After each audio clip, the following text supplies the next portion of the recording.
Πάρνηθας. Το 1914 η Μονή Πετράκη δώρισε στο νοσοκομείο Ευαγγελισμός μία συγκεκριμένη έκταση προκειμένου να δημιουργηθεί φθισιατρίο σανατόριο που θα αναλάμβανε την επιμέλεια ασθενών που έπασχαν από την νόσο της φυματίωσης, που μάστιζε εκείνη την περίοδο στην Αθήνα και ήταν η αιτία πολλών θανάτων στην περιοχή. Πλήθος κόσμου νοσηλεύτηκε στο νοσοκομείο, μεταξύ των οποίων ήταν οι ποιητές Γιάννης Ρίτσος και Γιώργος Κουτσιούλας.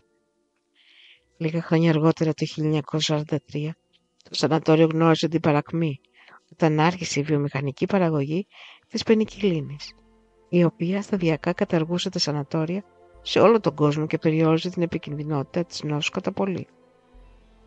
Το 1965 το κτίριο αλλάζει την ιδιοκτησία του και τη διαχείρισή του δίνεται στον Ελληνικό Οργανισμό Τουρισμού, ο οποίος μετατρέπει σε ξενοδοχείο με το όνομα Ξενία και ταυτοχρόνως χρησιμοποιείται και ως σχολή τουριστικών επαγγελμάτων.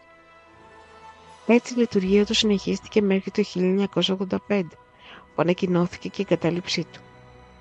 Έκτοτε οι εγκαταστάσεις του παραμένουν σε πλήρη εγκατάλειψη. Μετά το σεισμό του 1999, που είχε ως επίκεντρο την Πάρνηθα, το κτίριο κρίθηκε ως κατάλληλο προς επίσκεψη.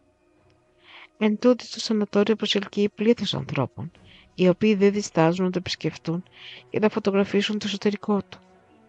Κάποιοι από τους επισκέπτες κατά καιρούς έχουν αναφέρει και την ύπαρξη, όπως αυτοί αντιλήφθηκαν, υπερφυσικών οντότητων που σύμφωνα με τα λεγόμενά τους εμφανίζονται κυρίως κατά τις βραδινές ώρες.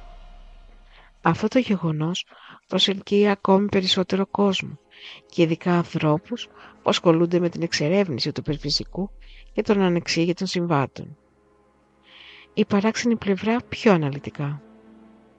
Στους τοίχους του κτηρίου κάποιοι έχουν γράψει ιδιαίτερα γκράφιτι.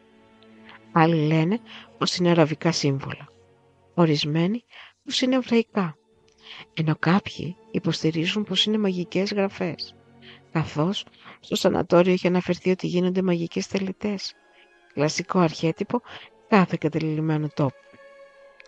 Θρύλους και μύθους για περίεργες σκιές, ουρλιαχτά, σε ένα χώρο που κάποτε ταλαιπωρήθηκαν και πέθαναν άνθρωποι από φυματίωση.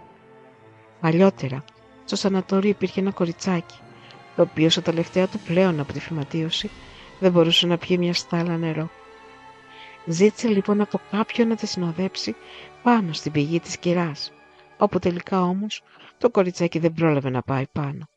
Ξεψύχησε στο δρόμο.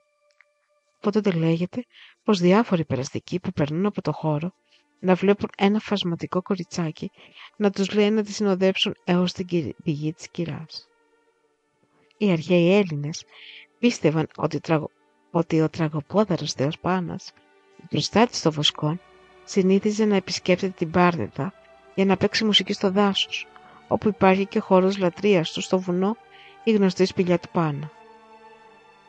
Η κοπέλα που βρίσκεται στην ταράτσα του σανατορίου και τη βλέπουν να πέφτει, αλλά όταν πάνε κοντά δεν βλέπουν τίποτα. Όλα τα παραπάνω αποτελούν ιστορίες και θρύλους της περιοχής, περιμένοντας τον επίδοξο ερευνητή να τα συναντήσει. Φωτογραφικό υλικό Γρηγόρης Τσουκαλάς.